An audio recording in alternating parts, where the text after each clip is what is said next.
ಒಂಟಿ ಮಹಿಳೆಯನ್ನು ಹಿಂಬಾಲಿಸಿಕೊಂಡು ಹೋಗಿ ನಿರ್ಜನ ಪ್ರದೇಶದಲ್ಲಿ ಅತ್ಯಾಚಾರ ನಡೆಸಿ ಬರ್ಬರವಾಗಿ ಹತ್ಯೆ ನಡೆಸಿದ ಘಟನೆ ತುಮಕೂರು ಜಿಲ್ಲೆಯ ಕೊರಟಗೆರೆ ತಾಲೂಕಿನ ಹೊಳವನಹಳ್ಳಿ ಹೋಬಳಿಯ ಚಿಕ್ಕವಳ್ಳಿ ಗ್ರಾಮದಲ್ಲಿ ನಡೆದಿದೆ. 55 ವರ್ಷದ ವಯಸ್ಸಿನ ಸಾವಿತ್ರಮ್ಮ ಕೃತ್ಯದಲ್ಲಿ ಬಲಿಯಾದ ಮಹಿಳೆಯಾಗಿದ್ದು, ಸಾವಿತ್ರಮ್ಮ ರಾಗಿ ಹಿಟ್ಟು ಆಡಿಸಲು ಹೋಗುವ ಸಂದರ್ಭದಲ್ಲಿ ಹಿಂಬಾಲಿಸಿ ಬಲವಂತವಾಗಿ ಎಳೆದುಕೊಂಡು ಹೋಗಿ ಬಲಾತ್ಕಾರ ಮಾಡಲಾಗಿದೆ ಎನ್ನಲಾಗಿದೆ. ಘಟನಾ ಸ್ಥಳಕ್ಕೆ ಬಂದ ಶ್ವಾನದಳದ ತಂಡ ಸ್ಥಳ ಪರಿಶೀಲನೆ ನಡೆಸಿದ್ದು, ಈ ವೇಳೆ ಆರೋಪಿಯು ಸಿಕ್ಕಿಬಿದ್ದಿದ್ದಾನೆ.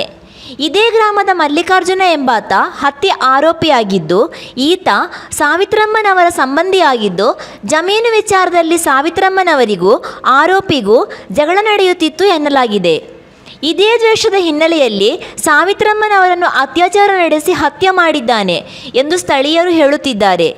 ಸದ್ಯ ಆರೋಪಿ ಮಲ್ಲಿಕಾರ್ಜುನನನ್ನು ಪೊಲೀಸರು ಬಂಧಿಸಿದ್ದಾರೆ.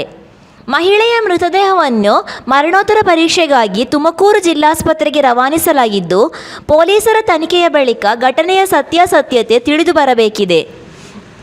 ಘಟನಾ ಸ್ಥಳಕ್ಕೆ ತುಮಕೂರು ಜಿಲ್ಲೆಯ ಹೆಚ್ಚುವರಿ ಪೊಲೀಸ್ ವರಿಷ್ಠಾಧಿಕಾರಿ ಮರಿಯಪ್ಪ, ಮಧುಗಿರಿ ಉಪ ಅಧೀಕ್ಷಕ Venkatesh Naidu, CPI Suresh K, PSI Pradeep Singh ಸ್ಥಳ ಪರಿಶೀಲನೆ ನಡೆಸಿ ಪ್ರಕರಣ ದಾಖಲಿಸಿಕೊಂಡಿದ್ದಾರೆ.